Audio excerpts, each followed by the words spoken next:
जय शङ्कर पार्वतीपते मृडशम्भो शशिखण्डमण्डना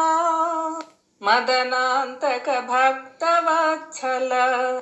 प्रिय कैलास दया सुधाम्बुधे सदुपाय कथा स्वपण्डितो हृदये दुःखसरेण खण्डितः शशिखण्डशिखण्डमण्डनं शरणं यामि शरण्यमीश्वरम् महतः परितः प्रसर्पतत् तमसो दर्शनभेदिनोऽभिधे दिननाथ इव स्वतेजसा हृदयाव्योम्निमनागुदेहिनः न वयं तव चर्मचक्षुषा पदवीमप्युपवीक्षितुं क्षमाः कृपया भयदेन चक्षुषा सकलेनेश विलोकयासु नः त्वदनुस्मृतिरेव पावनी स्तुतियुक्ता न हि वक्तुमीशस मधुरं हि पयः स्वभावतो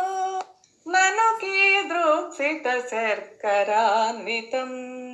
सविशोऽप्यमृतायते भवान् च्यवमुण्डाभरणोऽपि पावनः भव एव भवान्तकः सतां समदृष्टिर्विषमेक्षणोऽपि सन् अपि शूलधरो निरामयो दृढवैराग्यरतोऽपि राघवान् अभिभैक्ष्य नरो महेश्वर चरितं चित्रमिदं हि ते प्रभो वितरत्यभिवाञ्छितं दृशा परिदृष्टिः किल कल्पपादपः हृदये स्मृत एव धीमते नमतेऽभीष्टफलप्रदो भवान् सहसैव भुजङ्गपाश वान्विनिगृह्णाति न यावदन्तकः अभयं कुरु तावदाशु मे गतजीवस्य पुनः किमौषधैः सविषैरिव भीमपन्नगैः विषयेरेभिरलं परीक्षितम् अमृतैरिव सम्भ्रमेण मामभिषिञ्चासु दयावलोकनैः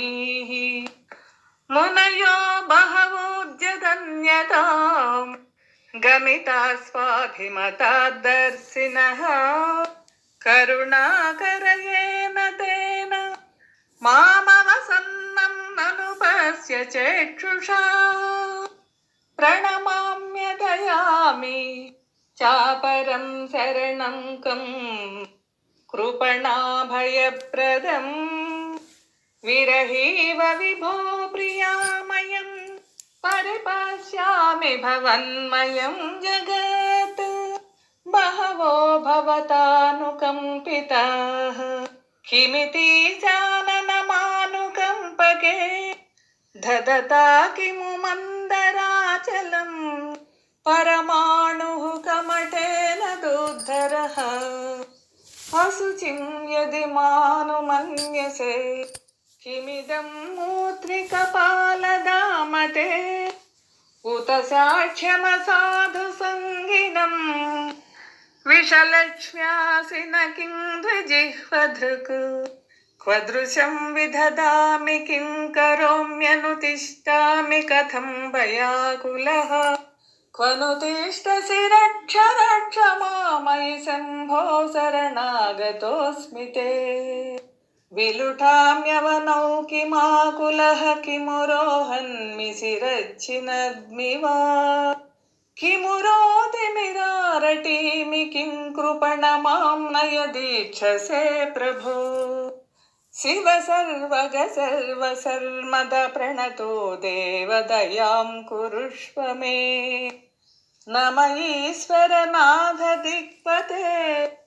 पुनरेवेश नमो नमोऽस्तु ते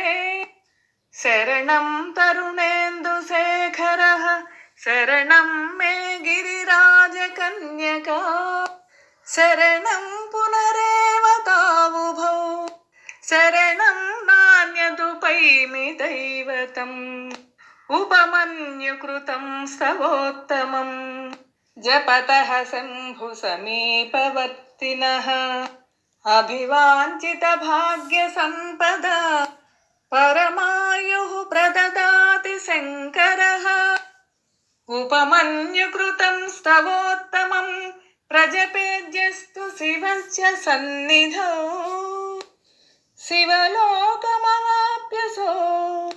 చిరాత్ సహ తేనైవ శివేన మోదతే శివలోకమవాప్యసో చిరాత్ సహ తేనైవ శివేన మోదతే